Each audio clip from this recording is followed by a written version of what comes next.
नमस्कार, मैं हूं अश्विनी मौर्य और आप देख रहे हैं सम्राट हिस्ट्री मस्ती। सम्राट हिस्ट्री मस्ती और ये मेरा फर्स्ट वीडियो है, तो प्लीज़ चैनल को सब्सक्राइब कीजिए और लाइक और कमेंट कीजिए, सपोर्ट कीजिए। आज हम पढ़ेंगे इतिहास का विभाजन। सम्राट हिस्ट्री मस्ती 48 इतिहास का विभाजन पढ़ रहे हैं बाय अश्विनी मौर्य। तो इतिहास का विभाजन, इतिहास को कई इतिहासकारों ने अपने अपने हिसाब से कई प्रकार से विभाजित किया है। तो आज हम लगभग सभी विभाजन को देखेंगे। पूरे YouTube पर आपको पूरा इतिहास का विभाजन एक वीडियो में कहीं नहीं मिलेगा। तो मैं उसको आज मैं वीडियो लेकर आया हूँ आपके लिए, तो प्लीज़ कृपया ध्यानपूर्वक इसे देखें। तो सर्वप्रथम इतिहास का विभाजन एक जर्मन इतिहासकार क्रिस्टोफ सेलियस ने किया था। कौन? जर्मन इतिहासकार था। उसने विभाजन किस प्रकार किया? उसने इतिहास को प्राचीन इतिहास, मध्यकालीन इतिहास, प्राचीन इतिहास, मध्यकालीन इतिहास, आधुनिक इतिहास, इन 3 भागों में बांटा। इस तरह से प्राचीन इतिहास, मध्यकालीन इतिहास, आधुनिक इतिहास। तो क्रिस्टोफ सेलियस जर्मन इतिहासकार था जिसने इस तरीके से बांट दिया। तो फिर भैया ये बांट के चले गए। फिर एक महाराज जी आए, उन्होंने किस प्रकार बांटा? प्राग ऐतिहासिक काल, आद्य ऐतिहासिक काल, ऐतिहासिक काल। फिर ऐतिहासिक काल में भी इन्होंने कई विभाजन कर दिया। किस तरीके से? फिर उठा के इसको डाला। इसमें कैसे डाला देखते हैं।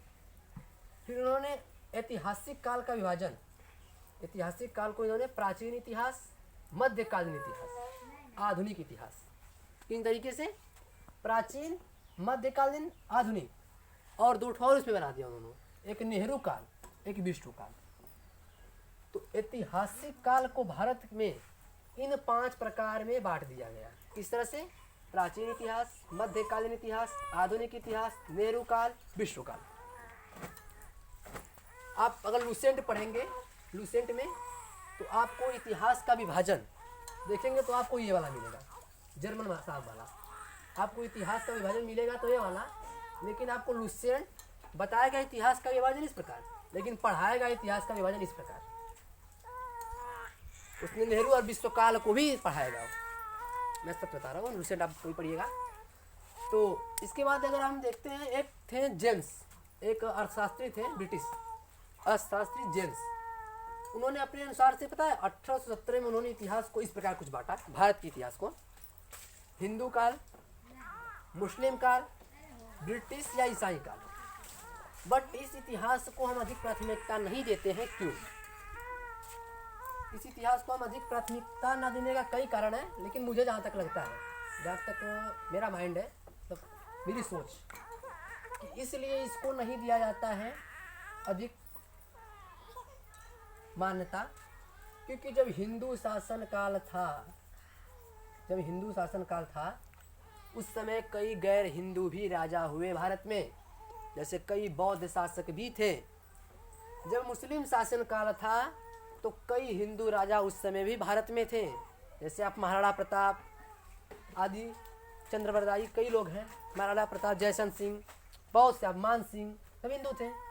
तो आपको मुस्लिम काल में भी कई हिंदू शासक मिल जाएंगे, लेकिन मुख्य रूप से दिल्ली के अधिकार, मतलब भारत का मूल अधिकार उस समय तो यह मुस्लिमों का था, लेकिन कई हिंदू शासक भी थे। अगर हम देखें ईसाई या ब्रिटिश काल, तो ईसाई या ब्रिटिश काल में भी मुस्लिम और हिंदू शासक दोनों थे। और इसी ईसाई या ब्रिटिश काल में कायम, मतलब भारत के अंत समय तक मुगलों का शासन कहीं ना कहीं भारत में था। कई हिंदू शासक भी थे, ईसाई शासक भी थे, सिख शासक भी थे, ब्रिटिश भी थे। तो इस तरह ये इतिहास जो ईसाई या ब्रिटिश काल, मतलब जेम्स जी का इतिहास विभाजन, उतना सही नहीं माना जाता। तो इसका कई कारण है, लेकिन मुझे लगता है कि यही कारण है कि इस कारण से वो सही नहीं माना जाता है जेम्स जी का। उन्होंने 1817 में विभाजित किया था। और भी इतिहास के कई विभाजन हैं अपने अपने हिसाब से। हड़प्पा, सिंधु आदि, मतलब लौ काल, अनेक तरीके से विभाजित किया गया है, लेकिन प्रमुख चर्चित विभाजित है वो यही है। तो प्लीज़ ये वीडियो यहीं तक है। इसके बाद हम आपको मिलेंगे नेक्स्ट वीडियो में।